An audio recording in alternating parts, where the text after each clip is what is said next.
Oui, moi, je crois que d'abord, nous, comme j'ai dit tout à l'heure, on a une vision transversale du fait de la pluridisciplinarité de nos équipes.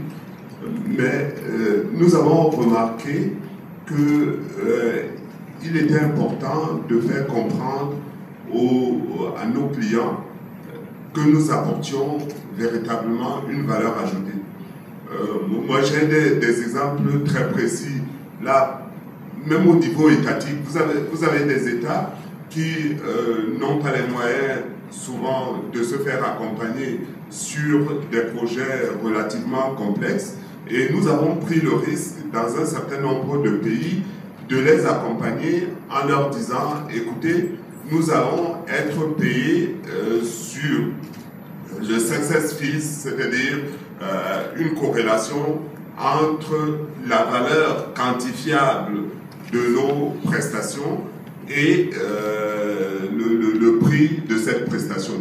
Et souvent, au départ, les structures, que ce soit les États ou les sociétés qui ont accepté ce deal-là, ne savaient pas à quel point la valeur ajoutée serait forte. Et nous sommes souvent aperçus qu'on avait à refaire une tarification forfaitaire parce que quand on avait évalué le montant des honoraires liés au success fees, on trouvait que ce serait énorme et scandaleux. Donc, au départ, on sait, on anticipe sur le fait qu'on reviendrait au forfaitaire, mais on se dit qu'on est dans des pays où on doit être des acteurs, je dirais, incitatifs et participatifs. Et souvent, on s'entend à la satisfaction de toutes les parties. Parce que dans ces conseils-là, on est dans une position win-win, gagnant-gagnant.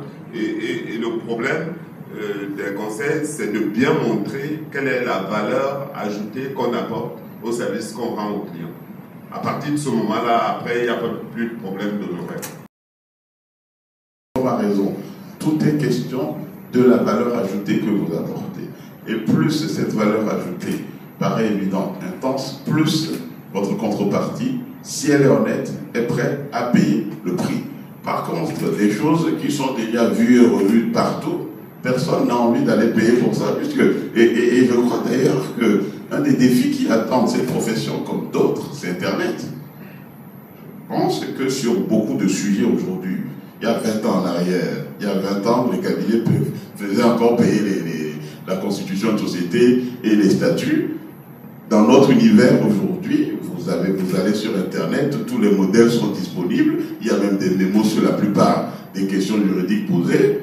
Ce n'est pas la peine de bâtir un business plan en croyant qu'on va gagner de l'argent sur ces choses-là. Le client, son juriste, il va sur Internet, il appuie, il a les réponses. Tout ce qu'il peut éventuellement chercher à vérifier, est-ce qu'entre-temps, la loi a changé ou pas? Mais les réponses sont là. Donc nous sommes contraints, tous autant que nous sommes ici et nos confrères qui sont dans la salle, tous les jours, nous devons nous demander ce que nous pourrons faire pour que le client qui vient nous voir trouve qu'il y a un potentiel de valeur ajoutée. Et pour ça, si on y arrive, je pense qu'il est juste d'espérer être payé pour cette valeur ajoutée-là. Et dans quelle catégorie vous classez la négociation des contrats? Quelque chose d'usuel, d'habituel, de pas très compliqué? Les deux. Toujours.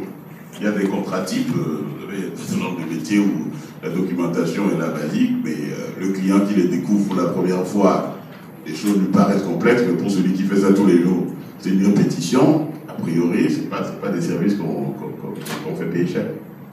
Il y a un dernier point que je voulais aborder, c'est la question des litiges. Monsieur Luma, je crois que la GECAMINE est relativement experte en litige. Je ne sais pas si c'est un compliment. Elle en a connu un certain nombre. Je crois d'ailleurs que vous en avez gagné un récemment. Enfin, on s'en est fait l'écho dans les pages de Jeune Afrique. Est-ce que vous pensez qu'il y a un certain nombre de litiges qui auraient pu être évités? Et comment? Et deuxième question, est-ce que vous pensez qu'aujourd'hui en Afrique, on peut régler relativement sereinement les litiges au niveau local, notamment? Je pense qu'il il n'y a personne qui a envie, dans une entreprise, d'être expert en litige. Donc, ce serait investir du temps et de l'argent inutilement, et c'est ce qu'on essaie d'éviter, comme on a dit au début, en ayant déjà à l'interne un service juridique qui vaille la peine. D'ailleurs, même par rapport au coût d'une prestation de cabinet conseil, la qualité de votre juridique interne facilite grandement le travail de voir quelle est la valeur ajoutée du cabinet conseil. C'est important, il faut toujours avoir ça à l'esprit. Ceci dit, effectivement, dans la vie des affaires, qu'on ne le veuille pas parfois, il y a des litiges, donc il faut aller au contentieux. Donc on a besoin d'avoir là aussi des spécialistes. Il y a des contentieux dans les cabinets d'avocats. Et nous, en tout cas, ce qu'on a essayé de faire, c'est ça. Pour prendre le cas emblématique dont vous avez parlé, on est arrivé, on a trouvé effectivement, Gécamine était en bagarre avec un fonds vautour célèbre. C'était effectivement spécialisé dans le rachat à bas prix de créances et qui sait d'en récupérer 20 ou 10 à 20 fois la valeur. Et donc Gécamine était là depuis plusieurs années avec des fonds saisis par un fonds vautour et à Hong Kong et ailleurs à Jersey. On avait été condamnés en première instance. On avait perdu un appel. Et personne ne donnait une chance sans la Gécamine de gagner en cassation. On y est arrivé. Mais on a pris, là aussi, le cabinet spécialiste du contentieux, qui a pris, aussi bien à Hong Kong qu'à Jersey, des collègues qui connaissaient bien le droit de ce pays-là. Et à la surprise générale, on a gagné en cassation.